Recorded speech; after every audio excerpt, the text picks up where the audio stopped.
तुम्ही पटकन म्हणालात की मनाच्या दोन महत्वाच्या पॉवर्स असतात, एक प्रोजेक्शन आणि एक परसिव्ह करणं. ते थोडंसं एक्सप्लेन करून सांगाल? हे फार महत्त्वाचं आहे.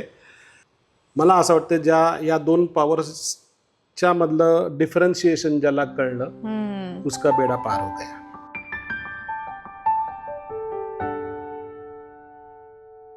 आता कसं म्हणून सांगतो मी. परसेप्शन शब्दाचा अर्थ आहे कॉग्निशन.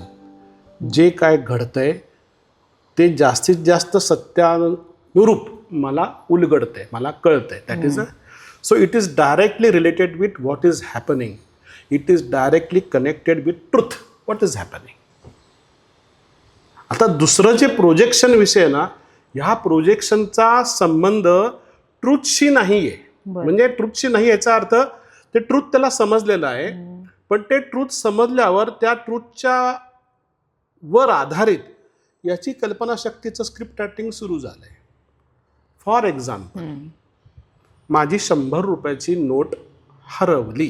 रियालिटी काय आहे, माझी 100 रुपयाची नोट हरवली. ते माझ्या मनाला कळलं, सो मनाने परसिव्ह केलं. हो गया. अभी देखो प्रोजेक्शन क्या काम कर रहा है. अशी कशी हरवली, मग ती 100 रुपये तर मला हवेच होते, आणि हे 100 रुपये ना माझ्या बायकोने खास मला दिलेले होते. ती नोट मी इतकी वर्ष जपून ठेवली होती. अशी कशी माझ्याकडनं हरवू शकते. मग एवढा काय म्हणतात त्याला गळपटलेला माणूस आहे का, इतका असं कसं होतं. आणि हे एवढी महत्त्वाची नोट जर मला जपता येत नसेल तर मग ही म्हणते ते बरोबरच आहे, तुम्हाला नाही काही कळत नाही. हे सुरू झालं स्क्रिप्ट रायटिंग. या स्क्रिप्ट रायटिंगचा आणि त्या 100 रुपयाच्या नोट गेलेल्याचा काही अर्थार्थी संबंध नाही. पण जे अनट्रेन्ड माइंड असतं, it always goes in that script writing. मनाने आपण छोट्याशा गोष्टीचा एवढा मोठा बाऊ करतो आणि त्या बाऊ केल्याचं ओझं आमच्या मनावर राहतं.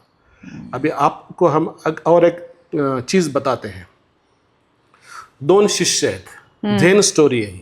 2 शिष्य आहेत आणि 2 शिष्य त्यांना आश्रमात पुढच्या जायचं आहे. दोघे, त्यातला एक अडल्ट आहे, मोठा आहे, आणि एक थोडासा छोटुकला आहे, तरुण आहे. म्हणजे निघालेत ते, मुसळधार पाऊस चालू आहे, पण ते काय छान चाललेत मजा घेत घेत. पण मध्येच एक भला मोठा ओढा लागतो. त्या पाण्याला, ओढ्याला प्रचंड पाणी आहे. आता काय करायचं.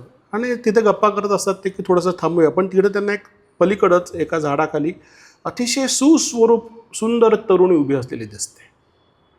मोठा विचारतो, काय ताई, काय झालं.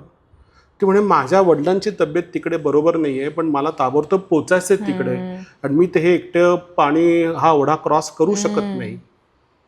तुम्ही मला जरा मदत कराल का. हो की, चला की म्हणे. मग पटकन तो तिच्याकडे जातो, तिला पाठीवर घेतो, आणि हे दोघेही ते ओढा क्रॉस करून जातात. ते खळाळणारं पाणी. ओढा संपतो, हा तिला खाली ठेवतो, बाय बाय होतं, निघून जातो. ती तिकडे तिच्या वाटेने जाते. हे दोघं परत आश्रमाच्या दिशेने जातात. आता 2-3 तास मध्ये चालतायत. हा जो दुसरा तरुण आहे ना, तो गप्पच होऊन जातो एकदम. ह्याला कळतं मोठ्या शिष्याला की हा गप्प झालाय. पण हा, आणि त्याला हे कळते की याच्या मनात नेमके काय विचार चालतात. ओके. आश्रम जवळ येतो जसा, तसं त्या छोट्या शिष्याला काही राहत नाही. तो म्हणतो, यार तुला एक प्रश्न विचारायचा आहे. म्हणलं, विचार. अरे आपल्याला तर सांगितलंय की आपण संन्यासी आहोत, मग स्त्रीपासून आम्हाला दूर राहायला पाहिजे आणि आपला तिला स्पर्श पण नाही करायला पाहिजे. तू तर त्या सुंदर तरुणीला हात दिलास, तिला पाठीवरही घेतलंस, तिला पडले आणून सोडून दिलंस. तो म्हणला, अरे कुठली तरुणी. तो म्हणला, ती नाही का. तर ह्या मोठ्या माणसाचं उत्तर बघ, मी तर तिला कधीच सोडलं, तू अजून घेऊन चाललायस. घेऊन चालल्यास म्हणजे त्यांनी प्रोजेक्शन मनातच चालू ठेवलं होतं. म्हणजे ते घटना घडली, तिथं सुटलं नाही येतो. ह्याने असं कसं केलं, मग आपल्याला काय शिकवलं गेलं, मग ह्याच्या मनात मोह आला असेल का, त्या स्पर्शाने त्याला काय वाटलं असेल. ये तो जो बडा आहे शिष्य, वो ते चल रहा है आराम से. तो फक्त परसेप्शन पाशीच थांबला, त्या घटनेपाशीच थांबला, घटनेचा अर्थ लावत नाही बसला. हा मनुष्य, याला ती घटना पाहिली होती, ती त्या पाहिलेल्या घटनाचा तो मनासारखा अर्थ राहत आला आणि प्रचंड अस्वस्थ झाला. प्रोजेक्शनमुळे नॉर्मली मन अस्वस्थ होतं, परसेप्शनमुळे घटना कळते. ह्यातलं डिफरन्शिएशन जर करता आलं की मी माझं परसेप्शन वापरणार आहे, प्रोजेक्शन मला कधी करायचं आहे, हां स्क्रिप्ट रायटर आहे, फिल्म रायटर आहे, नाटक राहते, त्याला सगळं व्हिज्युअलाइज करायचं आहे, जे नाही आहे त्याला निर्माण करायचं आहे. At that time he can use projection as his power. Normal जगताना ते चालणार नाही आहे.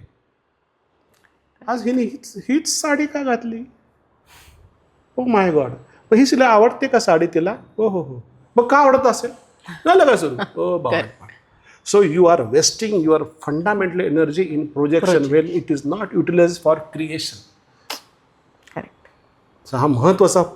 आणि इथे हे सांगावं लागतं की बरेचसे प्रॉब्लेम्स बघ तू रिलेशनशिपमधले, it is because of projection, not because of perception. या व्हिडिओला लाईक करा, चॅनलला सबस्क्राईब करा आणि जर आवडला असेल तर शेअर करायला विसरू नका.